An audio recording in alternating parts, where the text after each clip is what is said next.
Well, hello everybody and welcome to Jeff's Baking Blog. Today I'm going to be making Tarte Tatin,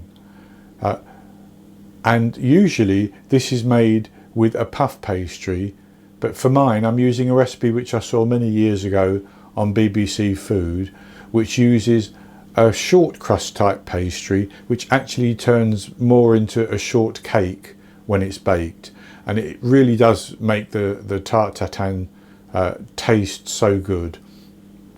And so it's apples, sugar and the pastry basically. There's not much else to it. So I'll go on to the ingredients, and for the pastry I have 320 grams, which is 2 cups plus 2 tablespoons, based on scooping packed flour into a 250 milliliter cup, and that's plain flour.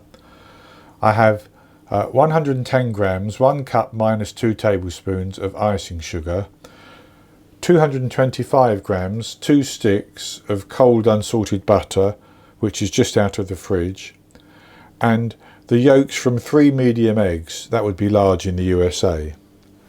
And then for the apples, I have here 6 apples, and I'm using a combination of Granny Smith's and Braeburn, which I have cut.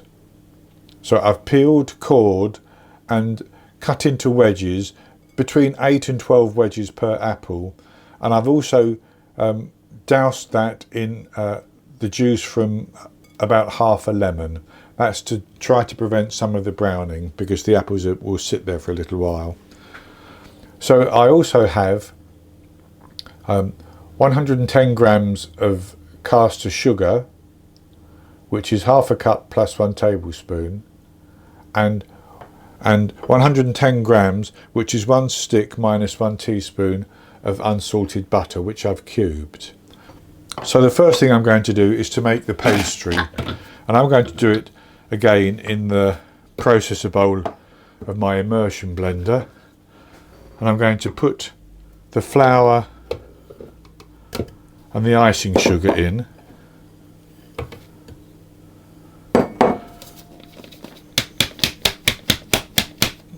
And I'm just going to give that a couple of little pulses to get those mixed together.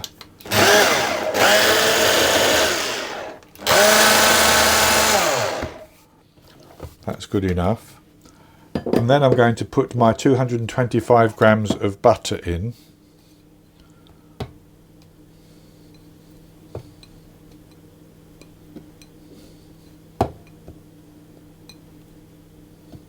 And I'm going to process that, as I say, until it turns into a fine breadcrumb-like texture.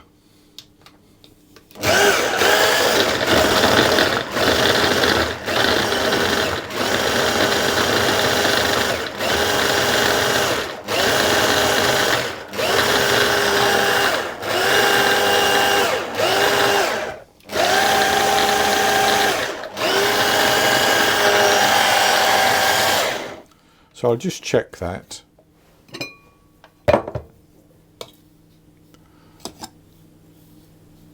And that looks good. So then I'm going to put my egg yolks in.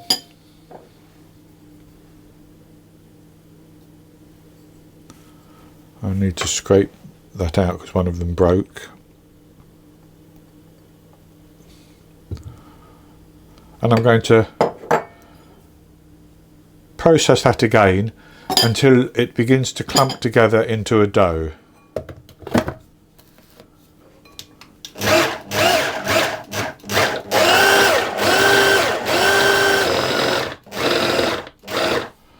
And that looks as though it's clumping together quite nicely now. So I'm going to turn that out onto a work surface. But I have some plastic wrap here.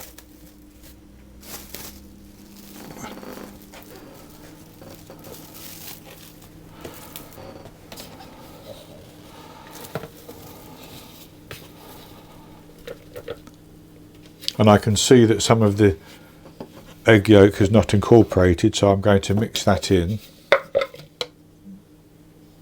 And so I'm just going to squeeze this together and knead it just a little bit to make it into a nice homogeneous and smooth dough.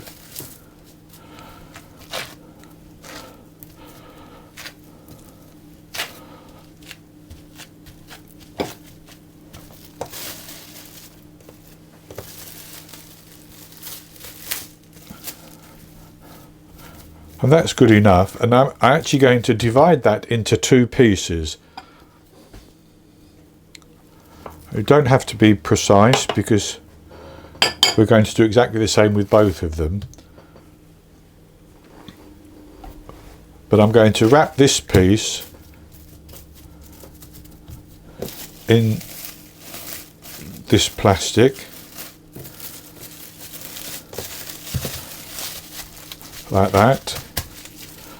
And then I'll take another piece of plastic and wrap the second piece.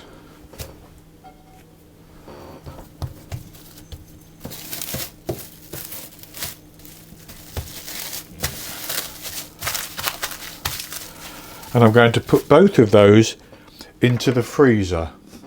And I'm going to leave them in the freezer for an hour while we prepare the apples, and then we're going to grate this pastry over the top of the apples. So the next step is to caramelize some of the sugar, and for this I'm going to turn on the heat on this cast iron pan, which is 9 inches in diameter basically, or maybe slightly larger, and I'm going to turn it on to a fairly gentle heat, and I'm going to add in about 3/4 of my caster sugar, which I'll work out at about 6 tablespoons.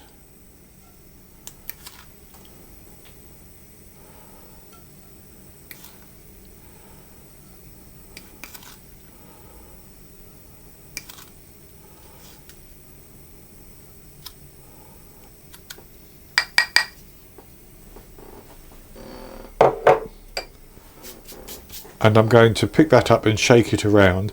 Now, the one thing I don't want to do is to stir this at all. So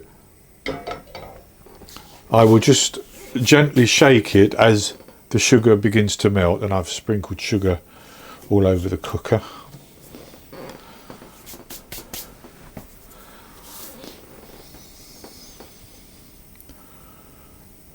And as this gets hotter, it will melt. Now you could, if you wanted to, add just a little drop of water to help the sugar melt a little bit.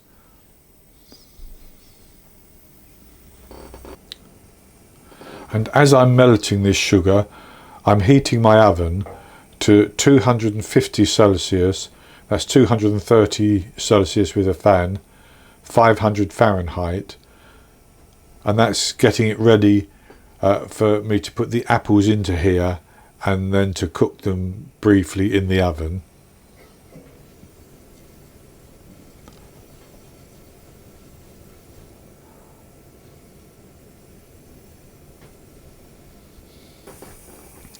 And as the sugar is beginning to melt, I'm going to shake it around a little bit. I don't want it to burn at all. So I've turned that heat off now because the sugar has melted enough. And what I'm going to do is carefully place the apples into the sugar.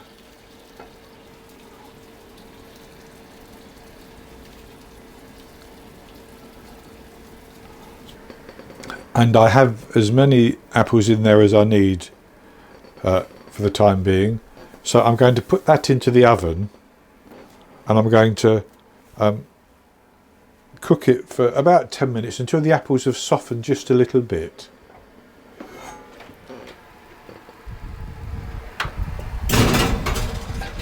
So I have taken the apples out of the oven after 10 minutes, and they've softened up quite a bit. So I'm now going to grate my frozen or pastry from the freezer onto the apple. No, I'm not.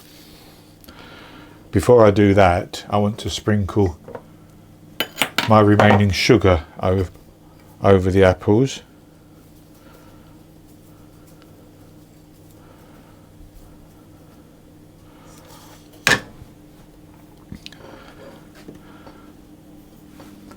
And I'm also going to add in a couple of extra slices of apple where I can see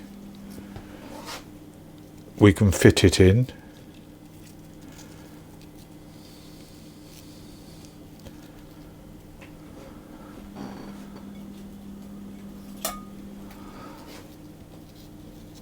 Just like that.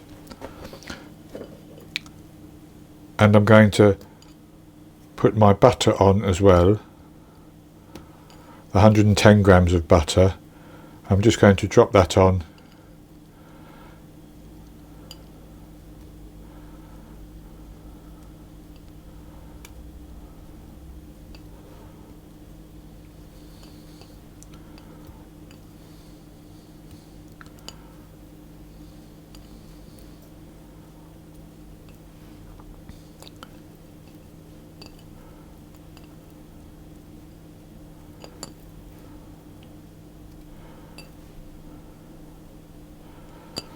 Like that, and then I will grate my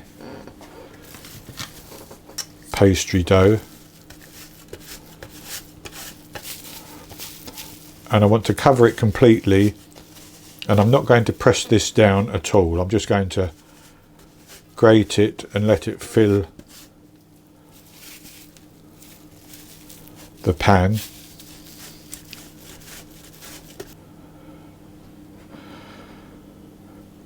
So that's covered.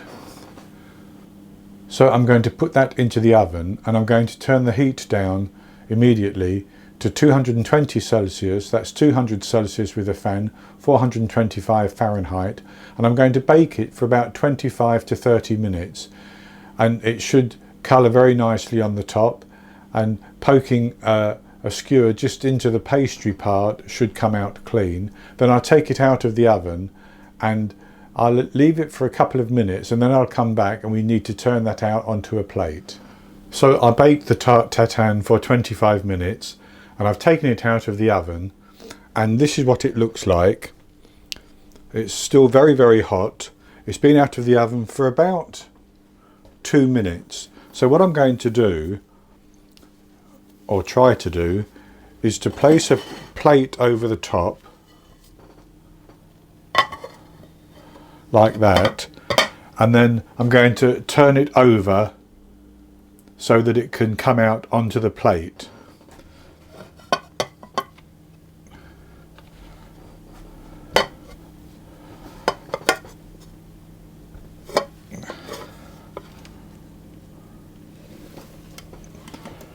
And then I'm going to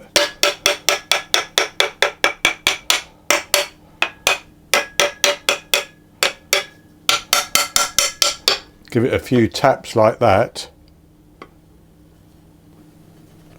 So hopefully that's dropped on.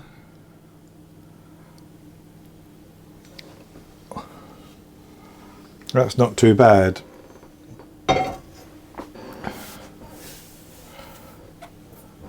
So I'm going to leave that to cool for a few minutes, and then I'll come back and we'll have a taste of it. I have left it a couple of minutes now, and I've taken a slice out, and I've just put some custard on mine. You could serve it with cream or with ice cream, or you could eat it just as it is. So I'll have a taste of it.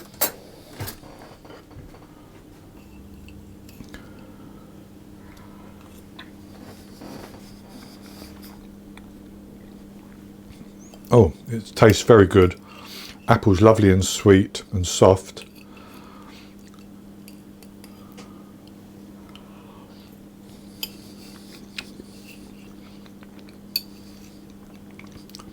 And the pastry is sort of a shortcake type pastry.